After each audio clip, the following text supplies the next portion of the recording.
Good morning. Are you sitting comfortably? Then I'll begin to tell you about God and my Marmite moment. Before I do that, let me set the scene.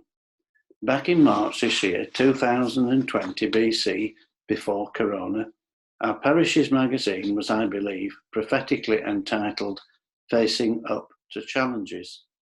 I wrote an article for that magazine entitled Challenges and the Role of Faith. I wrote about having had a fit in my sleep back in September last year, which was put down to stress. Subsequent to my article appearing in the magazine, I had new, unexpected challenges to face.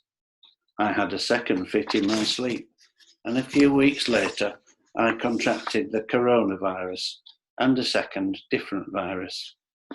I am now thankfully 90% recovered. I am grateful for the many prayers and how are you phone calls from church members and other friends. One symptom of the coronavirus, in my case, was feverish sweating in bed at night, and therefore difficulty in sleeping. In the middle of one particular night, I knew I would not get back to sleep, so I got up, went into the kitchen and made myself a slice of toast and spread some Marmite on it. As I ate my toast and Marmite, I thought of the saltiness of the Marmite, and a Bible passage came to mind. The passage in which Jesus says to his disciples, "Salt is good, but if it loses its saltiness, how can you make it salty again? Have salt among yourselves and be at peace with each other." God really spoke to me through that Bible verse. Have salt among yourselves and be at peace with each other. God was saying to me, Michael, yes, God does call us by name.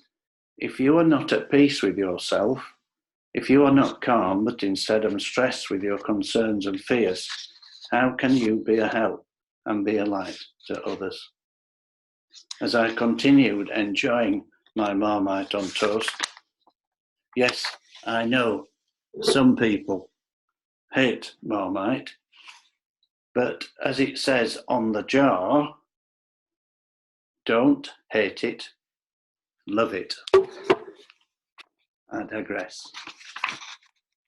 As I continued to enjoy my Marmite and toast, I reflected further that in this terrible time of the coronavirus pandemic, each of us being salt and light to others, helping them with their concerns and fears or their shopping, making those "how are you" telephone or Zoom calls whilst in lockdown, is vitally important.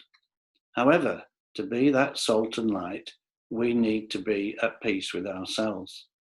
We are no good to others if we are so consumed by our own concerns and fears that we are not at peace with ourselves. As we now slowly come out of the isolation of lockdown, we, our church and other churches, need to find new ways of being salt and light to others in our community and in the wider world. That is going to be a new challenge to face up to for me and for us all.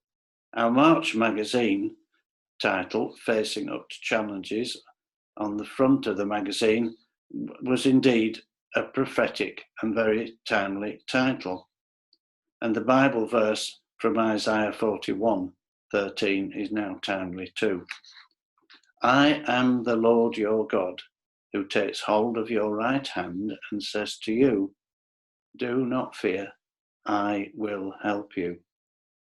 God said to me in my Marmite moment back in April, I am the Lord your God, who takes hold of your right hand and says, do not fear, I will help you. Whatever challenges or difficulties I face now or in the future, I know that I can trust God to be always with me.